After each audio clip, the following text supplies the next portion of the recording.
بسم اللہ الرحمن الرحیم۔ کتابوں کے اندر ایک واقعہ لکھا گیا ہے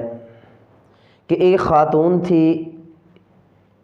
جس کے دل کے اندر حضور پاک صلی اللہ تعالی وسلم کی بے حد محبت تھی۔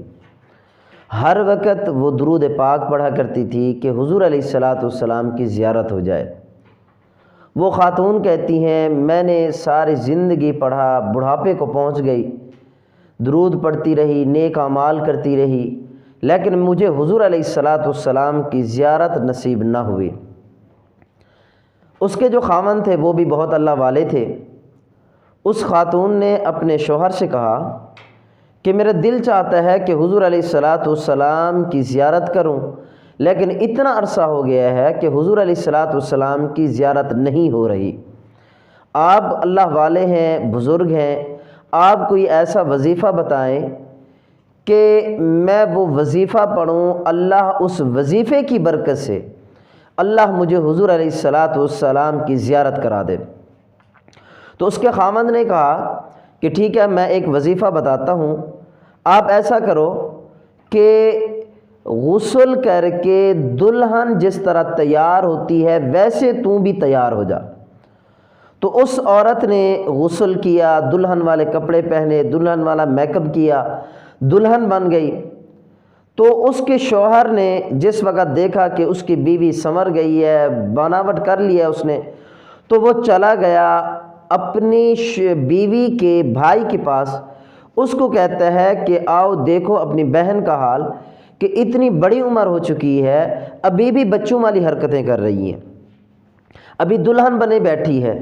عمر جو ہے اس کی 60-70 سال ہو گئی ہے، اب اس کی کمر سیدھی ہوتی نہیں ہے، اب وہ دلہن ہو کے بیٹھی ہے۔ تو بھائی کو جس وقت پتہ چلا تو بھائی نے آ کر دیکھا کہ وہ عورت واقعی ہی دلہن بنی بیٹھی تھی، تو اس نے آ کر اپنی بہن کو ڈانٹنا شروع کر دیا، یہ کیا مذاق بنا رکھی ہے تو نے کہ 60-70-80 سال کی عمر کو آپ پہنچ گئی ہو، لیکن اس کے باوجود دلہن بنی بیٹھی ہو، آپ کی تو کمر سیدھی نہیں ہوتی، یہ کیا مسئلہ ہے؟ تو یہ جو بھائی کے الفاظ تھے بہن کے لیے بہت ہی زیادہ ناگوار گزرے، بہن کا دل ٹوٹا، رونے لگ گئی اور روتے روتے وہ عورت سو گئی۔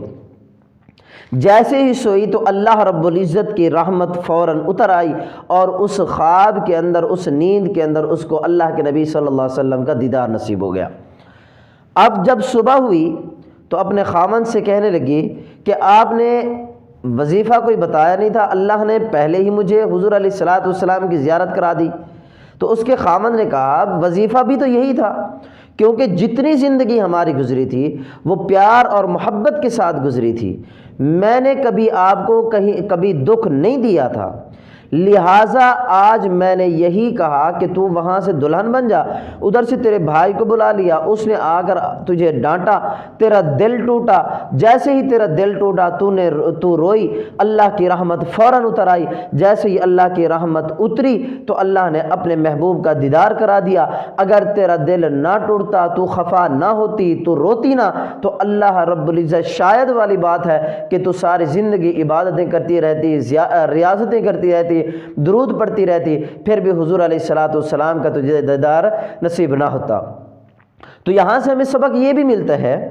کہ انسان کو چاہیے کہ اگر کوئی مشکلات آ جائیں، پریشانیاں آ جائیں تو اللہ کی طرف رجوع کرنا چاہیے، اور اللہ رب العزت کی رحمت اس وقت انسان کے اوپر سایہ کی ہوئی ہوتی ہے جب انسان اللہ رب العزت سے مانگتا ہے، صدق دل سے مانگتا ہے، تو اللہ رب العزت کی رحمت فوراً اتر کر اس انسان کی دلی مراد کو اللہ پورا فرما دیتے ہیں۔ دعا اللہ رب العزت سے کہ اللہ رب العزت ہمارا حامی اور ناصر۔ وآخر دعوانا الحمدللہ رب العالمین۔